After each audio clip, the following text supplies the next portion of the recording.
Hello, my name is Derek Manny. I'm going to be doing the 2019 annual retraining as a direct observation video. And now that I've read Mayer's chapter and had my interview with Heather, I'm going to kind of put it all into place and redo the modules. So we're going to start off. This is the instructions. Overall, grade of 85% on the post-test is needed to complete it. As you see here, the take test button has disappeared since I already completed it once, so it's not going to let me do it again. Do I have to take this training?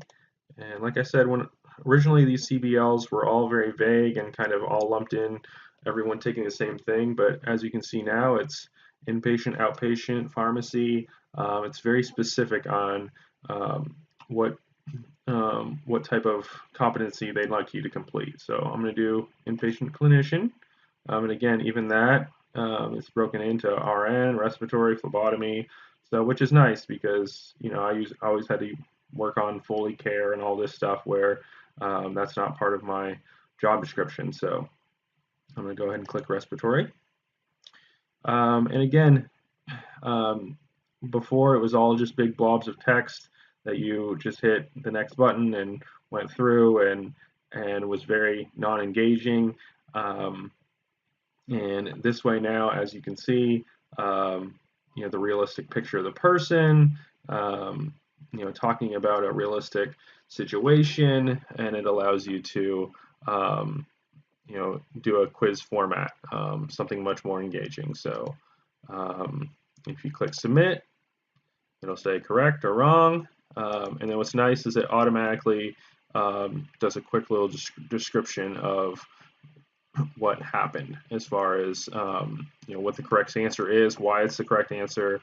Obviously we want gloves and a face shield to prevent splash, and we want to protect ourselves from exposures and things like that at all costs. What's nice is that another aspect that is new this year is that you can click here to personal protective equipment, and it will actually link you to the policy itself. So if you want to read more or know exactly why it is so important, you can go through and do that. So we will continue on. But again, that's not required, so that's nice. People are very busy and they might not have time to go through and complete that, so not making it mandatory was very important.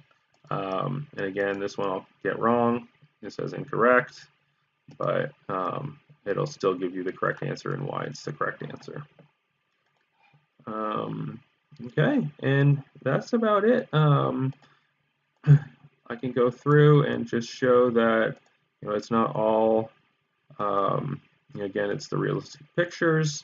And again, it's talking about infection control, and this goes over to abuse and neglect. A couple of the bad parts that I've noticed, like for this one, when it came up, I didn't realize there was a last question, so I got that one wrong. So having to get everything in a small space can be a little difficult. And then obviously the other thing that we can run into is it doesn't really, there's no hard stop if you're getting it wrong. You really, no matter what I click, it's going to get me to the next question. So that can be both good and bad as far as, I like that it gives you the detailed information once you need it. And then another aspect that I felt like is, as we see here, that can be difficult is it really only works on Internet Explorer, which I've had a lot of problems with. And I'm trying to do this from home, which also causes a lot of problems, as we can see here. But overall, I think it's been a significant improvement, and I hope that makes sense. All right, Thank you. Thank you for your time.